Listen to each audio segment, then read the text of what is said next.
اور پنڈت جی سے جب پوچھا گیا کیبنٹ مشن پلان کے بارے میں تو انہوں نے کہہ دیا ایک دفعہ ہندوستان آزاد ہو جائے پھر کون کسی کو علیحدہ ہونے دیتا ہے.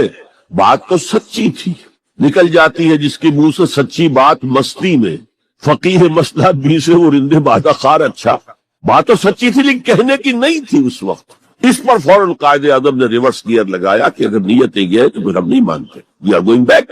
تو عالم واقعہ میں پاکستان کس نے بنوایا 1947 میں؟ ہسٹری کا تجزیہ کیجئے، سمجھ میں یہ کچھ اللہ تعالیٰ کی مشیت تھی. تمام انسانوں کے دل حضور کی ایک حدیث کے مطابق اللہ کی 2 انگلیوں کے مابین ہوتے ہیں، وہ جدھر چاہتا پھیر دیتا. یہ اللہ کی حکمت تھی. اللہ چاہتا تھا کہ یہ مسلمانان ہند جو کہہ رہے ہیں اللہ ہمیں آزادی دے، انگریز سے بھی دے، ہندو سے بھی دے، تیرے دین کا بول بالا کریں گے، ہم تیرے نبی کا دین قائم کریں گے. تو اللہ ایک چانس دے کر دیکھ لینا چاہتا تھا کہ یہ کرتے کیا ہے. حالانکہ لارڈ ماؤنٹ بیٹن کی تجویز تھی کہ 14 اگست کو انڈیا پہلے اس کی فریڈم ڈکلیئر ہو اور 15 کو پاکستان کی ہو. تاریخ بدل جاتی.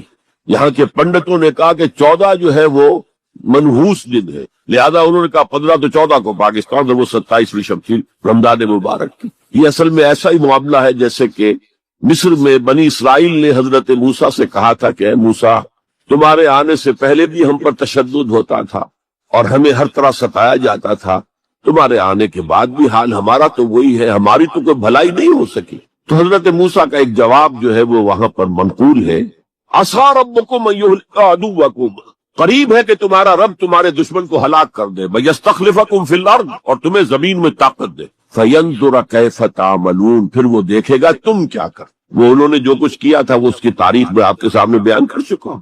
اب صورتحال تبدیل ہو رہی ہے. اب تعلقات کے بحال ہونے کا معاملہ تیزی کے ساتھ جاری ہے، دوستی کی طرف قدم بڑھ رہے ہیں. بالکل وہ بات جو علامہ اقبال نے اپنے اسی خطبے میں کہی تھی کہ ویسٹ پاکستان وہ جو بھی ہوگا، اس وقت پاکستان لفظ تو استعمال نہیں کیا تھا، وہ ہندوستان کی حفاظت کا ذریعہ بنے گا. ہندوستان پر ہمیشہ حملہ آور ہوا نارتھ ویسٹ سے، ہمالیہ کراس کر کے تو کوئی آ نہیں سکتا. اور تاریخ میں پہلی مرتبہ انگریز آئے تھے سمندر کے راستے سے. باقی تو جو آیا وہ کوئی ہن آئے، منگولز آئے، پٹھان آئے، جو بھی آیا ادھر ہی سے آیا ہے. تو یہ جو ہے ہندوستان کی پروٹیکشن کا ذریعہ بن جائے گا. اور واقعہ یہ کہ بن گیا، ورنہ یہ کہ کمیونزم سویپ کر کے پورے انڈیا کو لے جاتا. یہ پاکستان کے اندر وہ جو بھی مذہبی جذبہ ہے، چاہے وہ مثبت طور پر بروئے کار نہیں آ سکا، لیکن بے خدا کمیونزم کے خلاف جو مسلمانوں میں جذبات تھے، تو اس رو کو، اس سیلاب کو روکا ہے پاکستان. بہرحال اب صورتحال جیسا کہ میں نے کہا ہے کہ عام طور پر بھی اب آمد و رفت کی سہولتیں کی جا رہی ہیں، اور میں سمجھتا ہوں کہ وہ نسل بھی اب بیت چکی ہے جس کے دل میں وہ انتقامی جذبات تھے. وہ رہ گئے ہیں ریمننٹس کچھ تھوڑے بہت کچھ لوگوں کے اندر، ورنہ بائی اینڈ لارج بحیثیت مجموعی وہ کیفیت اب باقی نہیں. امید یہ بھی ہو رہی ہے کہ کشمیر کا مسئلہ بھی حل ہو جائے یا ختم ہو جائے، ایز اے ڈسپیوٹ ختم ہو جائے. اللہ کرے کہ ایسا ہو جائے، اللہ کرے کہ ایسا ہو جائے. اور پھر بات وہ ہو جائے جو قائد اعظم نے کہی تھی جب ان سے پوچھا گیا تھا کہ ہندوستان اور پاکستان کے تعلقات کیسے ہوں گے. وہ کہا جیسے کینیڈا اور یو ایس اے کے ہیں. اب آپ کو معلوم ہے کینیڈا اور یو ایس اے کے درمیان کتنے قریبی تعلقات. تو ان کا ویژن تو کچھ اور تھا، جو ہوا ہے وہ تو در حقیقت یو میں کال اٹ کہ یہ تو در حقیقت ستم ظریفی ہے. جو بھی تعریف کی ستم ظریفی ہے، جو ہوا ہے کیا ہوا، nobody could imagine. نہ کانگریس کے لیڈرز اور نیتا اس کا امیجن کر سکتے تھے، نہ مسلم لیگ کے لیڈرز جو ہیں وہ اس کو امیجن کر سکتے تھے جو کچھ ہوا ہے. میں نے یہ ساری بحث اس لیے کہی ہے کہ میرے نزدیک اب بر عظیم ہند کے اندر اسلام کی دعوت کے بہترین مواقع موجود. صورتحال تبدیل ہو رہی ہے اور تیزی سے مزید ہوگی. یہ حالات کا تقاضا ہے. It's a march of history جسے کوئی روک نہیں سکتا. لہذا یہاں پر اب مواقع ہیں اور بہت عظیم مواقع. اب اس میں میں چند پوائنٹ آپ کے سامنے رکھنا چاہتا ہوں. نمبر 1، روح کا تصور اور روحانیت کا تصور مشترک ہے ہندو مت میں اور اسلام میں. آتما اور پرماتما کا تعلق، ہمارے ہاں روح کا اور اللہ کی ذات کا تعلق. یا سلونک عن الروح قل الروح من امر ربی. اور میں بتا چکا ہوں آپ کو، علامہ اقبال کا فلسفہ خودی انہوں نے خود کہا، سورہ حشر کی اس آیت سے ماخوذ ہے. یہ واقعہ بہت اہم ہے علامہ اقبال کی زندگی کا. سید نذیر نیازی جو ان کے قریب بیٹھنے والے ہم نشین لوگ تھے، انہوں نے خود کوٹ کیا ہے ہماری ایک قرآن کانفرنس میں لاہور میں کہ ایک دفعہ میں نے علامہ سے پوچھا کہ کوئی شخص کہہ دیتا ہے کہ آپ کا جو فلسفہ برگزوں سے ہے یا نیٹشے سے ہے، کوئی کسی اور کا جو ہے کوڑی لے کر آتا ہے، جو فلسفہ خودی آپ خود کیوں نہیں بتاتے؟ What is the source of your the فلسفی آف سیلف؟ فرمایا کہ اچھا کل فلاں وقت آ جانا، میں تمہیں ڈکٹیٹ کرا دوں گا۔ وہ کہتے ہیں میں خوشی سے پھولے نہیں سمایا کہ یہ میری قسمت ہے، شاعر مشرق حکیم الامت مجھے لکھوائیں گے کہ ان کے فلسفہ خودی کی سوچ کیا ہے۔ وقت معین پر میں آ گیا، کاپی پینسل تیار کر کے، اور مجھ سے کہا ذرا قرآن مجید نکال لینا شیلف میں سے۔ میرے ساری امیدوں پر اوس پڑ گئی کہ مجھے جو خیال تھا ہسٹری آف فلسفی کی کوئی کتاب نکلوائیں گے یا کسی اور فلسفر کی کوئی کتاب نکلوائیں گے، یہ قرآن نکلوایا۔ کھولو سورہ حشر، پڑھو اس کی آیت، وَلَا تَكُونُوا كَالَّذِينَ نَسُوا اللَّهَ فَأَنسَاهُمْ أَنفُسَهُمْ۔ ان لوگوں کے مانند نہ ہو جانا جنہوں نے اللہ کو بلا دیا تو اللہ نے انہیں اپنے آپ سے غافل کر دیا۔ یہ کون سا اپنا آپ ہے جس سے انسان غافل ہوتا؟ کیا اپنے جسم کے تقاضوں سے غافل ہوتا؟ جسم کو تو بڑا دھو کے اچھے سے اچھے صابن سے دھوئے گا اور جو ہے صاف کرے گا، اور اچھے سے اچھی چیزیں اس میں لگائے گا، تیل لگائے گا اعلیٰ، اور سب کچھ کرے گا۔ ذرا سی تکلیف ہو جائے گی تو بھاگا جائے گا ڈاکٹر کے پاس۔ کس سے غافل ہے؟ اپنے حیوانی وجود سے غافل ہے کوئی؟ اس کے تقاضوں سے غافل ہے کوئی؟ یہ کوئی اور وجود ہے انسان کا جس سے وہ غافل ہوئے، وہ اس کا روحانی وجود۔ اور یہی میں نے آپ کو بتایا تھا، اپنشد کا یہ جملہ میں پڑھ کر وجد میں آ گیا تھا۔ یہ بھی ایک اچھی بات ہے، آپ کو بتا دوں، ایک زمانے میں جبکہ امریکہ میں نے کہا تھا تھر تھر کانپ رہا تھا، جو سیلاب کمیونزم کا جا رہا تھا، پورے ایسٹرن یورپ کو کھا گیا تھا وہ نظام، اور ان کے پاس توڑ کوئی نہیں تھا۔ دنیا بھر کے غریبوں کے لیے ایک روشنی کا پیغام تھا، ایک امید کا پیغام تھا، ہیو ناٹس کے لیے ایک بڑی اپیل تھی۔ کہاں سے کہاں وہ پہنچ چکا تھا، لیٹن امریکہ پہنچ چکا تھا، کوئی انویژن تو نہیں ہوا تھا۔ It was the invention of the philosophy, invention of an ideology, Marxism. تو انگریز جب کانپ رہا تھا امریکہ، تو اس نے ملینز کی تعداد میں قرآن شائع کیا، انگریزی ترجمہ، یہ گلوریس قرآن، مارمیڈیوک پکتھال کا ترجمہ، اور مسلمانوں نے تقسیم کیا۔ بابا تم اپنے قرآن کو پڑھو، دیکھو، اپنے دین کے ساتھ جم کر رہو، اس بے خدا جو ہے یہ نظام، اس کو ترک کرو، چھوڑو۔ اور ہندوؤں کے لیے گیتا میں نے پڑھی اس وقت، انگریزی ترجمہ۔ اپنشد کا ایک سلیکشن تھا، وہ میں نے پڑھا، یہ mid 50s کی بات ہے، بلکہ سوٹو سے اٹ واز ارلی 50s، جبکہ ابھی میں میڈیکل کالج کا اسٹوڈنٹ تھا، میں نے اپنشد پڑھا، گیتا پڑھی۔ اپنشد کا صرف ایک سلیکشن تھا، گیتا پوری تھی۔ وہ بھی اسی لیے کہ تم اپنے اپنے مذہب سے چپک جاؤ تاکہ کمیونزم کی طرف تمہارا رجحان نہ ہو۔ یہ اس کے اس خوف کا مظہر ہے۔ بہرحال اس کے مقابلے میں روح اور روحانیت، آتما اور پرماتما، یہ تصورات جو ہے ایمبیڈڈ ہے۔ آپ اگر وہ جملہ سنیں، میں نے پہلے بھی سنایا ہے اپنشد کا، جو بالکل معلوم ہوتا ہے اس آیت کی ترجمانی ہے، man in his ignorance identifies himself with the material sheets which encompasses real self۔ اس کی اصل خودی، اصل انا تو اندر کی ایک حقیقت ہے، اس کے گرد یہ گوشت پوشت کا کور چڑھا دیا گیا ہے۔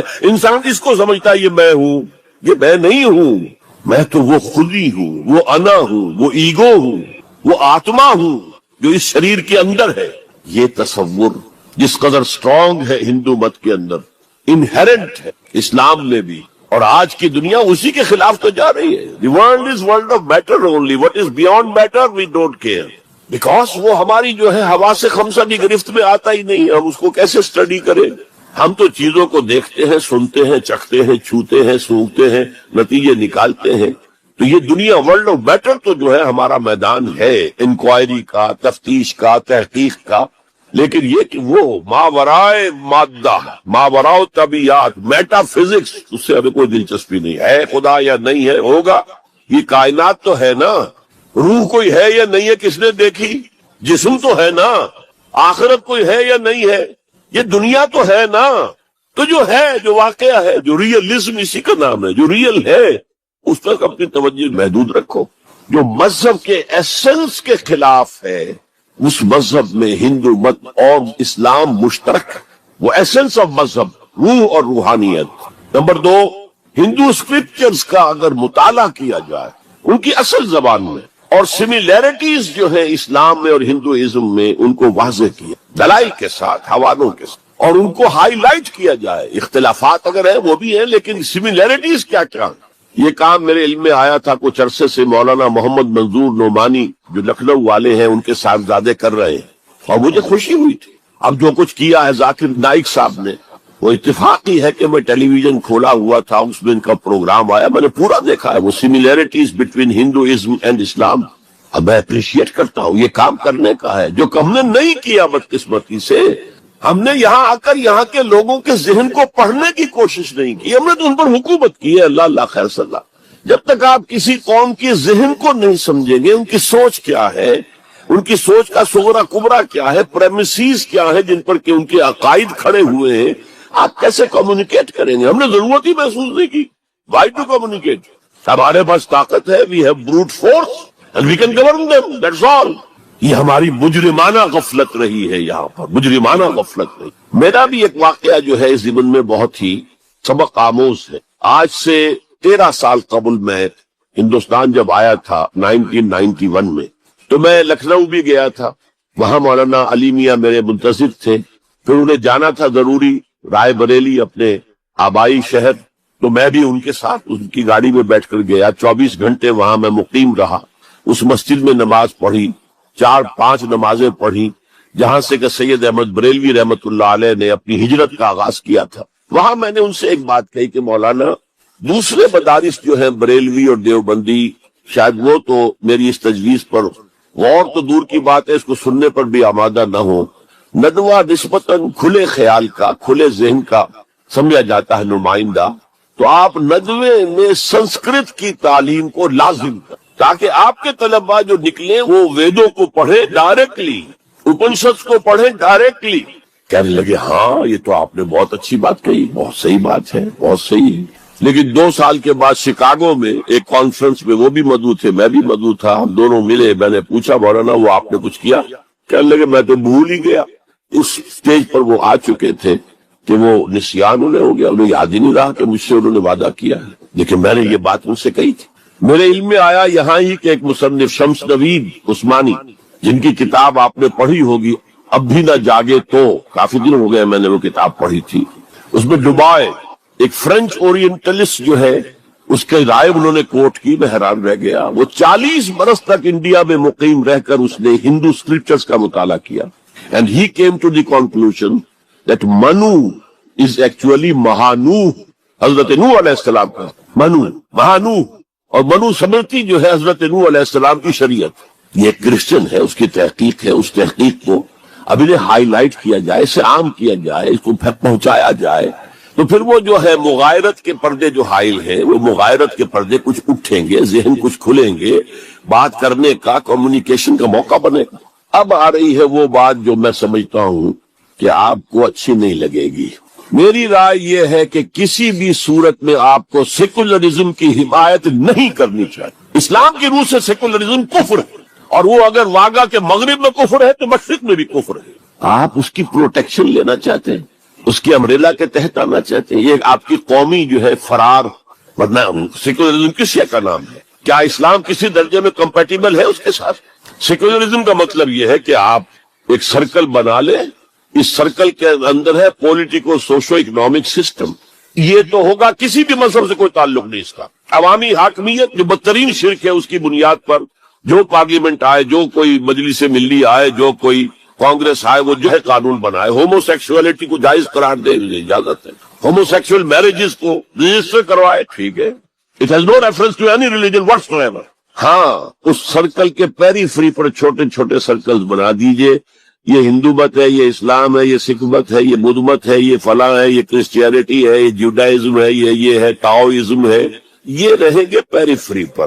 یہ انفرادی معاملہ ہے زندگی کا، اور اس میں آزادی ہے ہر ایک کو.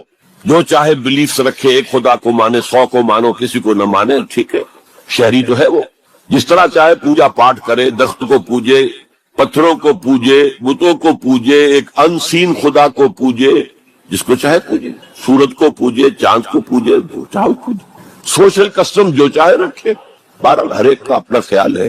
ان چیزوں میں ہر شخص آزاد ہے، لیکن یہ پولیٹیکل سسٹم، یہ کریمنل لا جو بھی ہے، پھر اکنامک سسٹم، سود، سیوا، سب جائز ہیں. کسی مذہب کے حرام قرار دینے سے ان کو نہیں روکا جائے گا، کسی آسمانی ہدایت کو دلیل کے طور پہ تسلیم نہیں کیا جائے گا، چاہے وہ تورات ہو، چاہے قرآن ہو، چاہے کوئی اور آسمانی کتاب ہو، ہندوؤں کی کتابیں ہو، وہ تسلیم نہیں کی جائے گی۔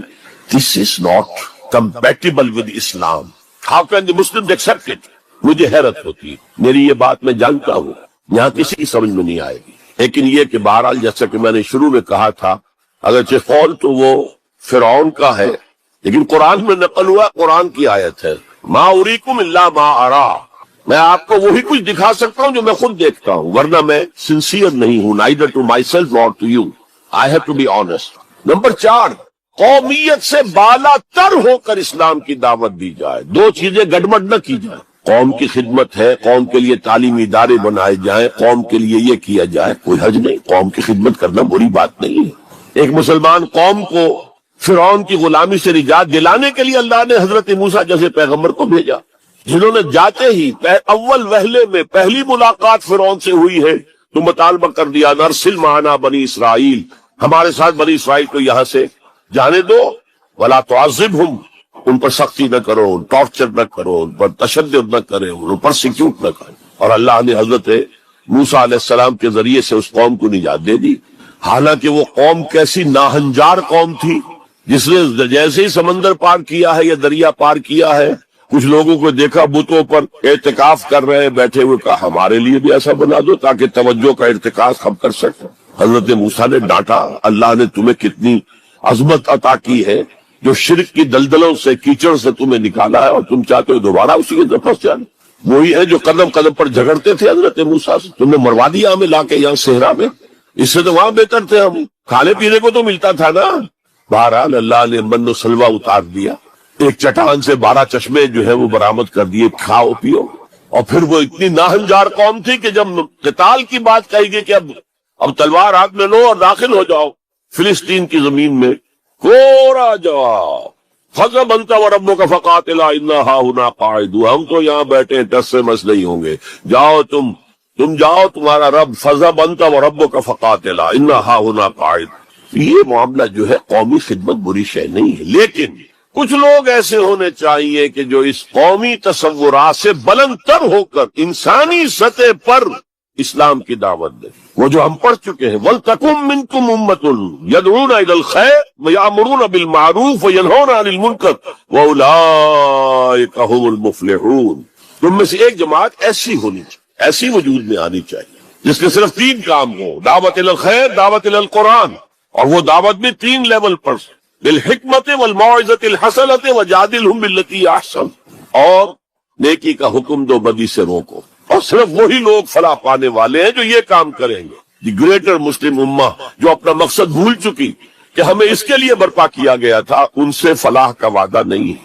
اولئک ھم المفلحون، حصر کا انداز ہے، اسلوب ہے، صرف وہی لوگ ہوں گے جو فلاح پائیں گے۔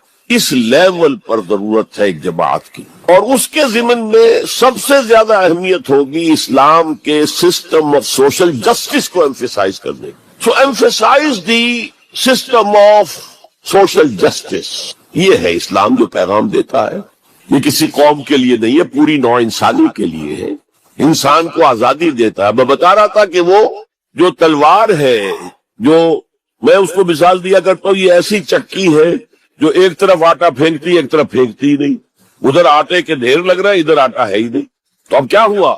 تلوار نے ادھر کاٹا، عیاشی، بدماشی، فضول خرچی، نمود و نمائش پہ پیسہ خرچ کرنا، جس سے آگ لگ جائے ہیو ناٹس کے دلوں کے اندر، پھر ان میں محبت پیدا ہوگی آپ کے لیے، یہ نفرت پیدا ہوگی، عداوت پیدا ہوگی، بغض پیدا ہوگا۔ اور دوسری طرف جو بھوکے ہیں وہ حیوانوں کی سطح پر آ جائیں گے، وہ گویا کہ beasts of burden، وہ انسان نہیں رہتے، they are at a lower level than the human beings, they become like animals۔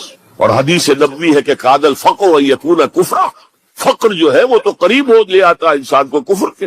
دنیا نے تیری یاد سے بیگانہ کر دیا، تجھ سے بھی دل فریب ہے غم روزگار کے، یہ روزی کا جو غم ہے، کہاں تجھے پوجے، کہاں تیری عبادت کرے، کہاں تجھ سے لو لگائے، ہمیں 2 وقت کی روٹی کے لیے، اور وہ بھی سوکھی سی کچھ ملتی ہے، اور دن کتنی پورے دن بھر کی کمر توڑ دینے والی مشقت ہم کرتے ہیں۔ تو اسلام کی دعوت جو ہے، نمبر 1 یہ قومیت سے بالا تر ہونی چاہیے، گڑبڑ نہ کرے، ایک ہی جماعت یہ دونوں کام نہ کرے، ورنہ سمجھا جائے گا کہ یہ بھی اصل میں اپنی قومی بالا تری اور بالا دستی کے لیے کام کر رہا ہے۔ اپنی پرائرٹیز فکس کر لے، اگر اسلام کے لیے کام کرنا ہے تو قومی سطح سے بالا تر ہو جائے اور اصولی سطح پر اسلام کی دعوت دیں اور اسلام کے system of political justice, social justice, economic justice کو نمایاں کریں۔ ان تمام چیزوں کے پیش نظر میں ایک بات، بہت بڑی بات کہہ رہا ہوں۔ حضور کی ایک حدیث ہے، مجھے مشرق کی طرف سے ٹھنڈی ہوا آ رہی ہے۔ اقبال نے جب ترانہ ہندی لکھا تھا اس میں کوٹ کیا تھا، میرے عرب کو آئی ٹھنڈی ہوا جہاں سے، میرا وطن وہی ہے، میرا وطن وہ۔ کیا جب ہم بہرحال اپنی جگہ پر سمجھ رہے تھے، رب بھی ہے امید کہ کسی طرح اللہ ہمیں توفیق دے دے، پاکستان میں وہ نظام قائم کر دے جو پوری انسانیت کے لیے ایک مینارہ نور بن جائے۔ یہی باتیں اقبال نے کہی تھی، میں کوٹ کر چکا ہوں کہ ڈیسٹنی ہے، تقدیر مبرم ہے کہ ہندوستان کے شمال مغرب میں ایک آزاد مسلمان ریاست قائم ہوگی، اور اگر ایسا ہو گیا تو ہمیں موقع مل جائے گا کہ اسلام کے چہرے سے جو بدنما داغ اور دھبے دور ملوکیت میں پڑ گئے تھے انہیں ہٹا کر جاگیرداری آ گئی تھی، دور ملوکیت میں سرمایہ داری آ گئی تھی۔ ابلیس کی مجلس شورا میں ابلیس سے کہلوایا ہے اقبال نے، ابلیس کی زبان سے وہ اپنا پیغام دے رہا ہے، جانتا ہوں میں یہ امت حامل قرآن نہیں ہے، وہی سرمایہ داری بندہ مومن کا دین، جانتا ہوں میں کہ مشرق کی اندھیری رات میں بے ید بیضا ہے پیران حرم کی آستین۔ لیکن ایک عجیب بات کہی ہے، عصر حاضر کے تقاضاؤں سے ہے لیکن یہ خوف، it's a demand of history. عصر حاضر کے تقاضاؤں سے ہے لیکن یہ خوف، ہو نہ جائے آشکارا شرع پیغمبر کہیں۔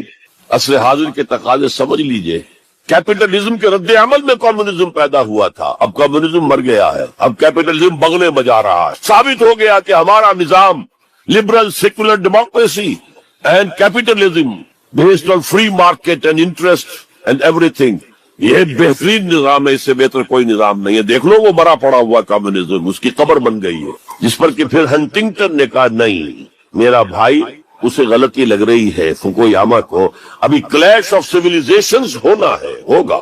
بہرحال یہ جو نوید تھی کہ آئے گی ٹھنڈی ہوا، ایک خیال یہ ہے، اب بھی ہے، شاید حالات جس نہج پر جا رہے ہیں شاید پاکستان اور افغانستان مل کر وہ جگہ بن جائے کہ جہاں پر اسلام کا نظام پورا کا پورا دی پولیٹیکو سوشو اکنامک سسٹم نافذ کر دیے۔ فیکٹس آن دی گراؤنڈز کے اعتبار سے کوئی آثار نہیں ہے، لیکن there can be some divine, کوئی ایسا شکل پیدا ہو جائے اللہ کی طرف سے۔ میں اس سے مایوس نہیں ہوں، ابھی بالکل مایوس نہیں، اگرچہ تاحال ہم فیل ہو گئے اس میں، ہم تو وہی نظام جو انگریز چھوڑ کر گیا تھا جو کا تو لے کر جا رہے ہیں۔ آپ بہت بہتر اس سے رہے اس اعتبار سے کہ آپ نے جاگیرداری کو تو ختم کر دی۔ ہمارے ہاں تو جاگیردار مسلط ہے، اور جہاں جاگیردار مسلط ہوگا اور 70% آبادی جو ہے وہ دیہی ہے، گاؤں کی ہے، جاگیرداروں کے انگوٹھے تلے ہے، وہاں سیاست کیا ہوگی؟ سیاست جو ہے وہاں پر it's the musical chair game of the جاگیردارز اینڈ لارڈز، اور کچھ بھی نہیں۔ بہرحال اللہ کرے کہ یہ اس بر عظیم سے، پاکستان بھی آخر اسی بر عظیم کا ایک حصہ تھا، بھارت اسی بر عظیم کا حصہ ہے، بنگلہ دیش اسی بر عظیم کا حصہ ہے۔ میں وہاں بھی گیا تھا تو میں نے کہا تھا کہ آپ یہاں نظام خلافت قائم کریں۔ وہاں خلافت اندولن ایک بڑی تحریک بھی اٹھی تھی، حافظ جی حضور کا نام آپ نے سنا ہوگا، بہت بڑے پیر تھے وہاں کے، جنہوں نے ایک موومنٹ شروع کی تھی کہ خلافت کا نظام قائم کیا جائے۔ لیکن یہ ہے کہ کیا عجب کہ ہندوستان کی قسمت میں ہوئی۔ شمس نوید عثمانی صاحب نے جو بات کہی ہے وہ قابل غور یقیناً ہے، اگرچہ مجھے پڑھے ہوئے اس کتاب کو بہت دن ہو گئے ہیں، لیکن مجھے امید ہے کہ جو بات میں کہنے چلا ہوں وہ ان کی طرف غلط منسوب نہیں ہوگی، لفظی طور پر کوئی غلطی ہو سکتی ہے۔ انہوں نے یہ لکھا تھا کہ امت مسلمہ کی قیادت پہلے ملی ہے سامی النسل لوگوں کو، یہ میں آپ کو بتا چکا ہوں۔ First rise of the Muslim امہ، then the first fall of the Muslim Ummah, then the second rise of Muslim Ummah, then the second fall of Muslim Ummah, just as the first rise of Bani Israel, and then the first fall, and then the second rise, and then the second fall. The first rise of the Muslim Ummah was under the leadership of the Arabs. Who are these Arabs? Sami, Semitic. اگرچہ Europe میں Semitic کا لفظ استعمال ہوتا ہے یہودیوں کے لیے صرف، وہ بھی سامی ہے، عرب بھی سامی النسل ہے۔ جب صلح کرائی تھی اور بغل گیر کروایا تھا کلنٹن نے شاہ حسین کو، اور اس وقت شامیر تھا یا کون تھا جو بھی وزیر تھا اس کا اسرائیل کا، بغلگیر ہو گئے، تو اس نے کہا تھا یو آر کزنس، بھائی تم ایک ہی باپ کے بیٹے ہو نا، یہ عرب اسماعیل کے بیٹے ہیں، ان کی اولاد ہیں، اور جو جیوز ہیں وہ حضرت اسحاق کی اولاد ہیں، حضرت اسحاق کے بیٹے حضرت یعقوب، ان کے 12 بیٹے، ان سے 12 نسلیں، 12 قبیلے جو ہے بنی اسرائیل کے، تو یو آر کزنس۔ تو سامی النسل، پہلی قیادت سامی، حضرت سام، یہ بیٹے تھے حضرت نوح کے۔ Second rise of the Muslim امہ was under the leadership of the Turks, they are the progeny of یافس، یافس علیہ السلام، انہی کے بیٹوں میں گوگ اور میگوگ کا نام بھی آیا ہے تورات میں، جوج اور ماجوج۔ وہ اصل میں سینٹرل ایشیا کے ماؤنٹینز کو کراس کر کے تو شمالی جو میدان چلتا ہے رشیا وغیرہ کا، اور پھر نیچے وہ منگولیا اور چائنا کے ساتھ، اور ادھر ویسٹ میں پھر وہ اسکینڈینیوین کنٹریز سے ہو کر ادھر سے اتر کر لوگ جو آئے ہیں اینگلو سیکسنز، انگلستان میں آئے ہیں یا اور یورپ کے حصے میں آئے ہیں، یہ سب نسل ہے یافس کی۔ تیسری نسل ہے حام کی، اس میں یہ انڈو گریک اینڈ ایرانی ایرینز، سب سے بڑی تعداد ان ایرینز کی کہاں ہے، یہ حام کی نسل سے ہے۔ اور شمس نوید عثمانی نے لکھا تھا کہ اب جو اسلام کی اور امت مسلمہ کی قیادت ہے وہ حام کی نسل کو منتقل ہوگی۔ دی تھرڈ رائز آف اسلام، جس پر میں حدیثیں آپ کو سنا چکا ہونا ہے، وہ تقدیر مبرم ہے، پوری دنیا پر اسلام کا غلبہ ہو کر رہے گا۔ علامہ اقبال نے کس خوبصورتی سے کہا ہے، ہر کو جا بینی جہان رنگ و بو، تم جہاں کہیں بھی رنگ و بو کا مظہر دیکھتے ہو، خوشنمائی، خوشبو،